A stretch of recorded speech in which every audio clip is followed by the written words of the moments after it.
This is the video recording of one of the presentations held at the IMIA conference in Berlin 15th September 2010. And the topic was on managing risk in a power generation company operating in competitive market, presented by Kevin Nix, Managing Director of Assets Operations and Technology of RWE Npower, and it was presented by Neil Clutterbuck, Chairman of IMIA. Welcome back, Kevin Nix, who, as I mentioned before, is the Managing Director of Asset Operations and Technology for RWE Npower. As I mentioned, he's had 30 years' experience in the power sector, and he's going to spend a few moments now with us, telling us a little bit about the challenges of managing engineering risk in a power generation company and the role of insurance. Kevin, we're delighted you're here, and thank you. Thank you very much. No, that's fine. What I want to do is talk about what kind of management of risk issues do we face in an electricity market like in the UK. There are quite a few words on the slides that I'm going to show you. I'm not going to talk through all of them here today, but hopefully this will allow you to have a few slides you can take away and make sense of after the event.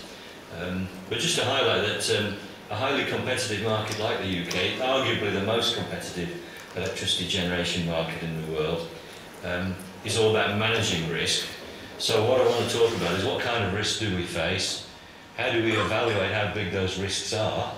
We've talked a lot about technical knowledge and engineering this morning in the panel discussion, and a lot of those risk evaluations rely heavily on technical knowledge. It's very easy to apply financial measures and instruments on top of technical knowledge, but very difficult to do without it. And what techniques do we do but to mitigate those risks? And clearly insurance is one of those techniques, and we'll come to that. One thing to highlight, I think, is that in a market like ours, risk management is not about minimising risk. If we minimise risk, we wouldn't be competitive. We'd probably be out of business. It's about managing risk. So we'll carry that thread through.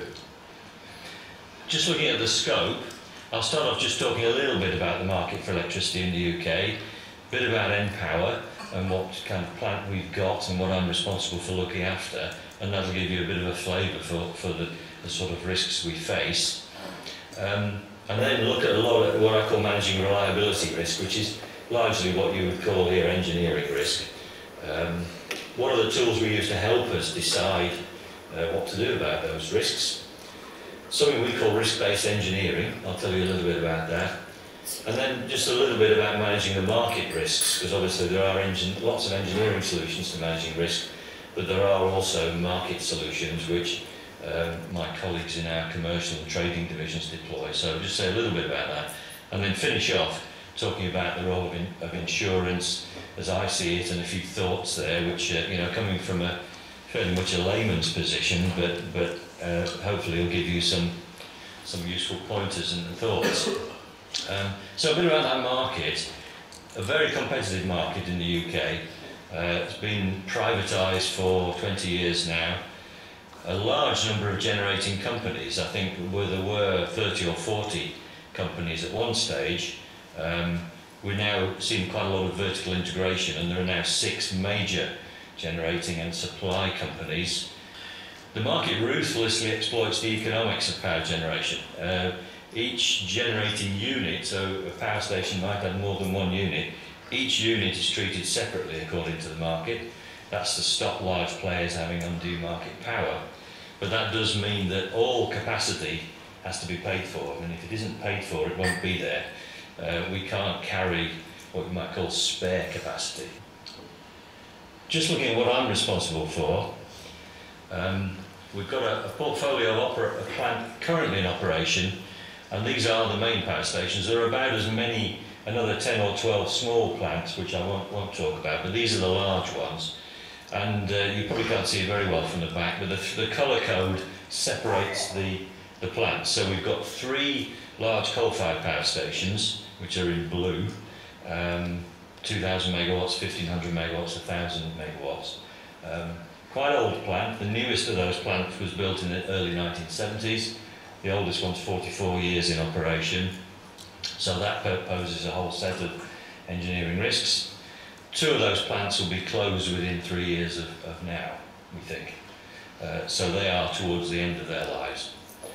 We've then got 3 combined cycle gas-fired plants. You've heard about that, I'm sure, in your technical presentations. Much more efficient plants. These are not especially new plants. They were built in the 1990s, all 3 of them, early 2000 in one case. Much more efficient, much longer life, different engineering challenges, gas turbines, all those kind of risks which you don't see obviously in the conventional plants, but you know, being maintained for another 10 or 15, 20 years of operation from today as opposed to 2 or 3 years. And down at the bottom, quite a unique feature of Npower, almost unique anyway, are 2 large oil-fired power stations, one 1,000 megawatts, one nearly 1,500. One situated quite central in London, one on the south coast of England, and they run very rarely. They are there to cover what we would call super peaking operations. So they only operate in times when the market is really in high distress. When they do operate, they're paid a huge amount of money for the amount of generation they create. Because, of course, there's no mechanism to pay for them just to be there. So the only way we can make money is by making electricity. We can't make money out of just existing, so-called capacity payments that you might see in some markets. So that's our main fleet of existing plant. We've then got 2 more very large plants in construction, which are both gas-fired, both Alstom technology, one 1,600 megawatts, one 2,000 megawatts, which will make it probably one of the largest gas-fired power station in Europe, but I'm not sure. Maybe there's competition there, but it's very large. A whole set of new risks coming there, obviously. They're currently, one plant is just coming into operation, so they thought the other one's still in construction. So a whole stack of construction risks there, which I won't talk about because they're not my direct responsibility. I'll just worry about them because I need to have those plants available to operate. So what sort of risks do we face? Top of the list always is safety risk, particularly in the context of today, process safety, as we would call it. You know, the sort of thing that really did for BP at Texas City, not looking after the integrity of your plant properly, having major explosions and fires, etc. Compliance risk, I won't talk about much about that, but that's basically we can't afford to break the law. And environmental compliance is particularly onerous in recent years. I mean, the ever-increasing level of legislation coming out of the European Union to improve environmental performance. You can't complain that that's not a good idea, but it means that every 5 years or so we're subject to a new set of risks, which requires us to make investments and manage all kinds of new issues and puts more and more pressure on our business. Main subject of today, plant reliability risks. I mean, really that's the risk that the plant isn't there to deliver the level of availability when we want to generate. We're not worried about maintaining the plant available all of the time. What we want to make sure is it's there to make money when there's money to be made. So we talk a lot about reliability rather than availability. Subtle difference in the word. One is, you know, availability, is it there 90% of the year? Reliability is how much does it break down when it's actually needing to be there. And in the case of our oil-fired plants, it may only need to be there 5% of the year, but when it is there, we want to make sure it doesn't fail. And the way we manage that is through a whole series of processes and risk management processes, but we tend to break our problems down to 3 groups. We have what we call core breakdown rate, in other words, things that go wrong every day. Power stations, particularly old ones, break down every day almost for some reason or another. It might only take us the night or the weekend to repair them, but in general that is a continuous flow of reliability risk and cost, both in repairing and in our market. We have to buy back the power that we would otherwise have generated from the market, so that's quite expensive, or it can be. Not something we can really insure against because it's happening all the time, but it's a huge part of our risk management process. What we call on-load losses, in other words, the plant is running, but it can't get to the load that we want. That's very important in our market. We have to run to very tight margins, otherwise, again, we have to go and buy the power from one of our competitors, which in certain occasions can be very, very expensive. And then major breakdown risk, we define that as any breakdown lasting more than 14 days. That's where we're more into engineering insurance kind of interest, because these are quite rare events relatively. We don't have dozens of them every year, thank goodness. But when they do happen, they have a major impact on the business, both from the point of view of lost income and repair cost, which is our next key area really, which is, you know, how much does it cost us to repair major breakdowns, and strategies such as how many spare parts do we hold major spare parts, things like that fit into that. And then underlying all of that is what I call market risk, which is really that the market prices just happen to be very high at the same time as we have our breakdown. And how do you try and manage that from the market point of view? You can manage it technically, try and stop yourself breaking down, but on the event that sometime you will, how do you manage that problem? So we'll look into some of those in a bit more detail.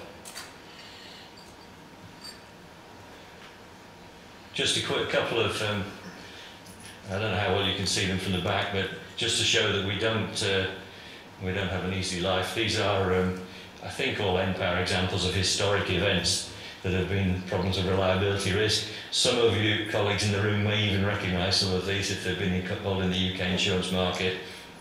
I think we've got a gas turbine compressor problem up at the top left. I think it's firing coal handling plant in the bottom left. Top right is probably a very notable British insurable risk, which was a generator step-up transformer at our coal-fired plant in South Wales. I think it was back in 2006 that one of these step-up transformers, these are 500 megawatt generating units, one of these step-up transformers failed just instantly out of the blue, apparently in good condition, well maintained, all the right condition monitoring. That's bad enough, but then a week later another one failed as well. And then down at the bottom right, I think we've got a generator failure by the look of it, of some description.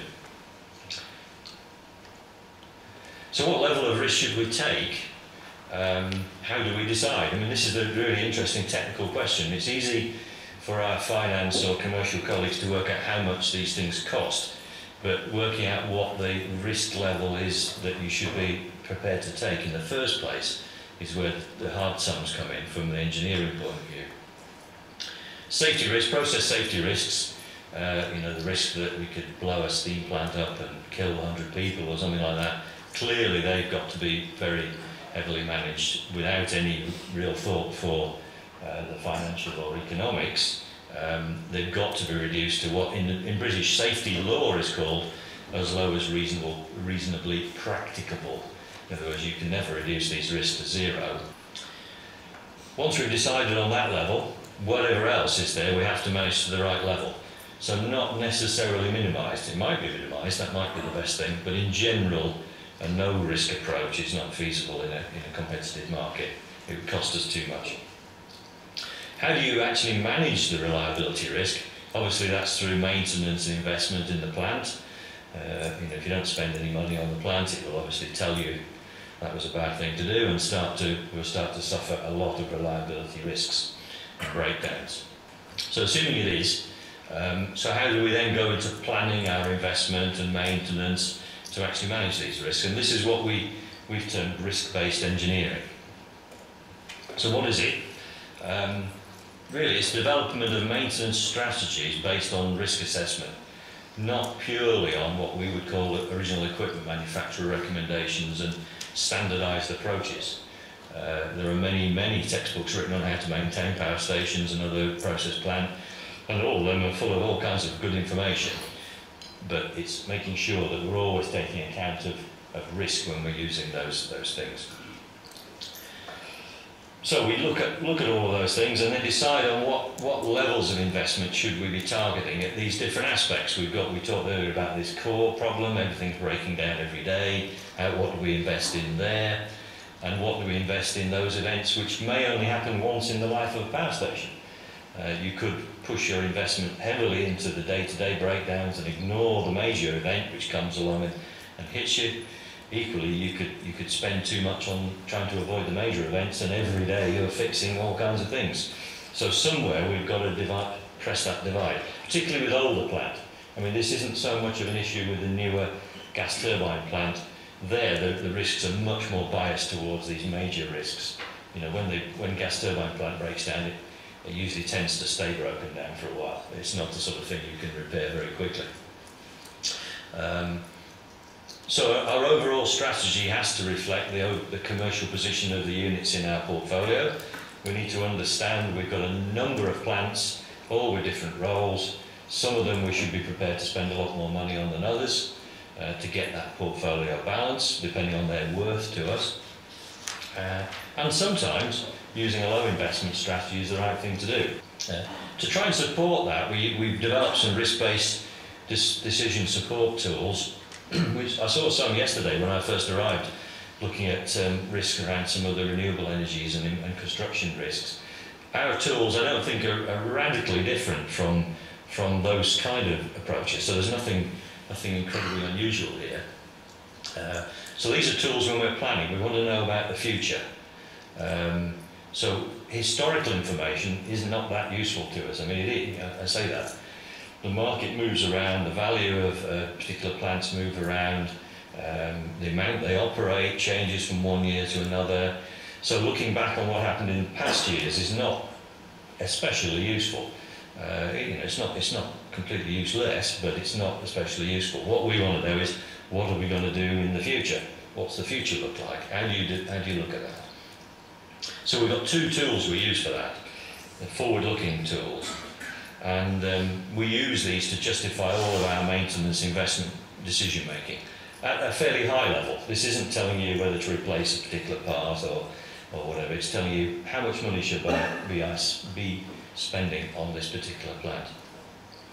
Two systems which we've given names to, because that's what people do, I guess. One called PLUS, Plant Life Usage System, and one called ERAP, which is Engineering Risk Assessment Process. They're looking at the opposite ends of that reliability problem. PLUS is looking at the overall condition of the plant, what's going to happen to it if we spend money on it or not, and as that condition degrades, it'll suffer more and more and more breakdowns and problems, operational problems. So that's really focusing on that core breakdown problem we were talking about. And then the ERAP, which is looking at the big risks, that's looking at how do we assess those big risks. And I guess it's the ERAP one which is of more significance in its connection to the world that you people operate in. So we can look at that. Well, I'll give you one or two examples in a moment. We can use the results from that in all kinds of ways, from individual plant systems, turbine at a particular power station, boiler, through to the whole portfolio. So we can look at all the plant and say, where do we need to be spending our money? Because we're always under pressure from our shareholder to get the value out of their investment. I won't talk much about this, but the condition assessment tool, the PLUS tool, is really a benchmarking process which looks at each system of the plant and uses expert engineers to work out, well, what condition is this plant in? And it uses a premise which we've proven over a number of years, that the better the condition of the plant, the more reliable it will be. It's kind of obvious, but to actually understand the relationship between those two things is not that easy. So that's the sort of route we follow. And this just shows an example. On this graph, we've got every one of those bars is a different power station. You might say, well, there's a lot more power stations there than you've got in your fleet. Yes, well, what we've done is we've actually applied this technique to plants all over the world as a kind of a consultant to other power companies. Something we're not doing as much now as we were. So we can get a view of the condition in quite a rigorous, systematic way of all of these plants. The different coloured bars are different kinds of plants. So the gas turbine plants are the blue bars, so they tend to be in very good condition across our fleet and across the world. At the top end of this range, coal-fired plants are the black bars, so they're well over to the right. They tend, in our experience, I mean, there are new coal-fired plants around the world, but there aren't very many. We've experienced them mainly much older. And then in amongst there as well are oil-fired power stations, which are the red or orange coloured. So you can see that condition track from, we give the condition a score, 0 to 8, and really 8 means it's in brand new condition, 0 means it's completely falling down, it's inoperable. So generally, if a plant is below a condition score of about 5, it really is in very bad condition and is going to be highly unreliable. So if you want to buy a new power station, you can use this tool. We can go along and look at someone else's power plant, decide what condition it's in. But equally, if it's one of ours, we need to think, well, where do we want it to be on that graph? And this is just a few examples of that. Similar graph, drawn in a slightly different way. And then what happens to plant if you spend a lot of money on it? The little dotted line that's just drawn there shows if we replant a gas-fired power station, actually buy new gas turbines and fit them into that plant, the condition of the plant will rise considerably, so its reliability will go up. That's our premise. And so we can use that to decide, well, what's the value in making this investment? Equally, if we're just maintaining a plant through to its normal life, its condition will gradually fall over time. There's a couple of examples there. It will fall over years, 4, 5, 10-year process, you'll see condition falling. That means the reliability is falling. We should expect that to happen. It's not something we can do anything about. It's almost inevitable as the condition of the plant falls, its reliability will fall. The key is, well, is that going to cost us money or not? If it is, we ought to do something about it and make some investments. And then just more cases where we have invested in plant. These are actual bars from our own power stations here, so you can see the investment moving. Just one last slide on this. You can actually look forward in time using these tools as well. And I won't go into the detail of this, but where the graph is a single blue line, it's showing the condition of a power plant in the history. And then the separate lines are showing what the condition would be in the future based on different investment levels. And we can actually look at, we're going to close this plant over on the right-hand side in a particular year into the future. How much money should we spend on it through to closure? Do we let its condition fall away, or do we still invest money in it, even though it may only have 3 or 4 or 5 years left to operate? And we have shown that in some cases, it's still worth making those investments. When we're trying to justify investments to executive boards, this is the sort of thing that they can understand in the end. If you talk about, I want to invest in my turbine because I see a 1% reduction in the failure rate of the blades or something like that, they don't understand that. They just think we're making it up in order to justify investment. You engineers can justify anything. This sort of representation is much more easy for them to understand. Just moving on to the big risk one, which is probably more interesting from your point of view. What we do is we do a spot check benchmark of our major engineering risks in all of our plants on a regular basis. And we look at that against safety risk, reliability risk, and sort of environmental compliance risk. And we look at what you might call the inherent risk, which is, how bad would this be if it happened, and how likely is it to happen, which is, I think, something I saw on one of the risk charts you were showing yesterday on one of the other presentations. But we also look at how effective is our risk management, because there could be some risks that we don't really understand very well. So not only is it a bad thing, but we don't understand it, and there could be others, particularly with old plant, which we've become very used to. There are things like aging steam pipe work in old coal-fired power stations, all kinds of very highly developed processes for managing those risks. So although the risk is there, we've got a very good understanding of it and we know what to do with it. And that changes the position of the risk score in this process. I suppose that's the main difference between this and what you might call a conventional risk assessment. It's giving you a snapshot. It doesn't tell you anything about the future or investment or anything. It just says, what is the risk today of that happening? Again, you can agglomerate the results to give you the risk on a whole plant or the risk in a particular area. It doesn't tell you to replace a part on a turbine, but it tells you what the overall risk level is with some certainty. And again, similar description, opposite way, we're looking at the level of risk for individual plants all stacked up now. So we can see a plant over at the right-hand side is showing a much higher level of risk on it. This has been normalised to like 100%. You can then compare the risk levels in different plants and think, well, maybe I should be investing my resources here, not in a plant that's right down at the lowest end of very low level of risk. So, I mean, just summarising that, value in that allows this kind of what you might call holistic approach, looking across the whole fleet, looking across different systems, different types of plants, making comparisons, looks forward rather than looks back at history. You push things into a language that executive can understand. They need a bit of training, but they can understand it. And looking at what's happened after we've made an investment actually is quite a useful result, because we can see, we said we were going to improve this plant by a particular investment, did we actually get there? We then go on obviously to measure whether we got the performance we expected, but that takes time to come. This will tell you straight away, well, did we get to what we expected to get from that investment? Putting that into practice, what do we actually do? This risk-based engineering, key feature, I think we talked about it in the panel session, that we make our own judgments on maintenance intervals and scope, based on, but not always following, the original equipment manufacturer recommendations. For our older plants, clearly, the original equipment manufacturers are quite difficult to trace in many ways anyway. They've been taken over 5 or 6 times since they built the plants.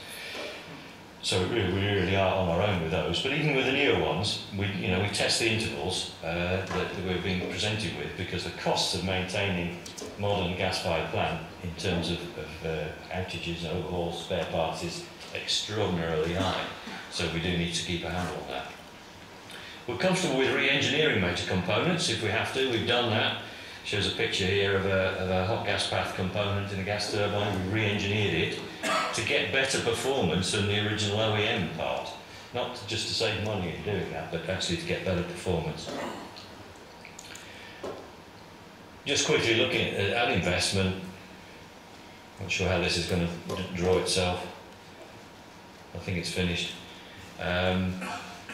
Even in old plants, some of these plants that we're investing in here, £200 million in a desulfurization plant, that's in the plant that was built in the 1970s, as was the steam turbine replant, £60 million, gas turbine replant, £60 million. So at the end of our investment processes, and using those processes we've just talked about, we do end up with some very large investments. I mean, RWE Npower invested about £350 million between 2005 and 2008 in its existing plant, not excluding the new plant that we're also building. So big scale of investment. Last thing on risk management, just before I talk about insurance, this graph, you won't be able to see it very well, but this shows what the prices in the short-term market in the UK for a particular period of time. It's actually a month in November 2007. It's a fairly bad month, but there were months like this elsewhere. Up the y-axis, you've got the price of power per megawatt hour, and the number at the top is £700 per megawatt hour. So that's sort of approaching €1,000 a megawatt hour. Down at the bottom is the kind of normal price of electricity, £30–40 a megawatt hour. And as you can see, it spikes up to some very, very high levels on occasions in that period. And that was due to plant problems around the UK, this volatile market. £700 a megawatt hour means we'd lose £350,000 an hour for loss of one 500 megawatt unit in our fleet. So that's a massive business interruption loss, and one that I'm sure if we then went to our insurance market and said, what can you pay for that, there'll be quite a gasp. Breakdown lasting a couple of weeks or a month will be extremely high business interruption loss, probably much higher than the cost of making the repairs. So how do we manage that? I won't go into detail, but it's all done through hedging. I'm sure some of you know about hedging, a term used by our trading friends. Basically what we do is we use all those reliability tools that we've got to work out, well, how much do we think we will break down? And what will the profile of that breakdown be? Will it be lots of small events, a few large ones? And then they take that and they hedge that power into the electricity market. So they've got already in place cover for those likely breakdowns. And what happens then, obviously, if we do break down, they'll unwind that to pay for our problems. If we don't break down, they'll then sell the electricity back into the market later on when they understand the position better. Doesn't mean breakdowns are free, but it does mean those really huge spikes should be managed out. Because if the breakdowns are at the right level and the prices are very high, we get a lot of value back for selling that power back into the market. So, role of insurance, as far as I see it, as a kind of a user, as I've described, we manage our risk through a whole range of different ways, but that major breakdown risk issue is the one which is particularly relevant to our engineering insurance. All of the other strategies I've talked about, we act as if uninsured. We always do our investment appraisal, any kind of analysis, assuming we've got no insurance. So, we're assuming that theoretically over the long term it'll all come out in the end. So we don't take any notice of insurance when deciding to buy a new component or whatever it may be. But looking at the major breakdowns, as I said, we can't anticipate everything can go wrong, and we can't commercially hedge our business interruption losses completely. So our insurance strategy is about providing cover for those major risks, both in the point of view of the loss generation and the cost of repairs. The things that are key to us in that, one is about maintaining stable earnings. I mean, one key, particularly when you're part of a large group like RWE, is that you deliver what's expected of you every year in terms of profit and loss. And one aspect of insurance that does challenge us in that is taking a long time to settle claims. I mean, I think it's almost never that we've had a claim settled within the year that the event happened, the finance year. So that means that we get a windfall in the future year when our claim is settled, and in the original year we still suffer a loss of profit as a result of having to cover all of those costs. So that slow settlement aspect is a problem for us. Key relationships, I think, as I said already, we don't want our insurers to tell us how to manage our business. We want to be able to do that ourselves, but we obviously want a key relationship with that process. We always share our major engineering risks with our insurers as soon as we know what they are. In some detail, we talk to engineering specialists from companies we're working with and tell them about some problem with a plant and the fact we're running it with a problem. And we've always found that to be very successful in that it allows us this managing risk versus minimising risk approach, and we haven't so far failed to deliver it in what we said we would do. When we've taken major risk-based decisions like re-engineering pieces of a plant, I showed a picture of one earlier, we take the insurers into that process. We actually bring them in and say, well, this is what we're intending to do, these are the quality processes we're adopting, this is the technical knowledge we've got, you are happy with this, aren't you? So that we don't end up in issues there. Insurance surveys, we have visitations on usually an annual basis at every one of our power plants. Very happy to see those and act on the results, particularly in areas that we don't perhaps specialise in as much as our insurers. For example, fire's been talked about quite a lot. I mean, a lot of fire systems on plants, and we've got fire system engineers, but the day-to-day reliability problems we have are usually the engineering breakdowns, not the fires. I'm not aware in my history in this job that we lost generation due to a fire. But that's not to say we haven't had property damage as a result of fires. One thing we do find is that some recommendations are a bit out of proportion to the risks, particularly for a very old plant that's approaching closure. Why don't you upgrade this system to latest design on a plant that's going to close in 5 years? It would take us 4 years to implement those changes because of the schedules of overhauls. There's probably more risk in making the change than leaving the old system in place. But sometimes we get those recommendations. What could our insurers do better? I think sharing major risk information based on claims from other companies would be great if we could do it. In a very competitive market like ours, we don't find out much from our UK competitors about what's happening. They can have breakdowns. If there are safety implications, there's good sharing of information, I have to say that. But if there aren't, we see a plant similar to ours broken down somewhere else for a major problem, and we have to real struggle to find out what's happened. Usually the old boys network comes to bear, former colleagues, contracting company people, somebody will tell us what's happened, but very difficult to get an official line. The original equipment manufacturers are often quite reluctant to tell us anything. They have their own incentives, like not wanting to raise the issue, such that we might try and make claims against them, for example. So there's a major steam turbine breakdown in the UK by one of the OEMs at a plant similar to one of ours, happened 3 or 4 years ago, and we still don't have any official notification of what was wrong. One thing we have suffered sometimes is that OEMs, the manufacturers, come up with very costly recommendations to fix problems that they've got, and then look to charge us for those fixes, and then also put pressure on insurers to say, well, this is what we ought to do. So we get attacked from 2 different directions. The OEM has a very big motive to sell those equipment. That was the only thing I'd say there. And so we will always come for solutions that involve selling those equipment. One area we often toyed with, and I think we've even talked to the insurance community about in the past, is sharing major strategic spares. Things like generator transformers, step-up transformers.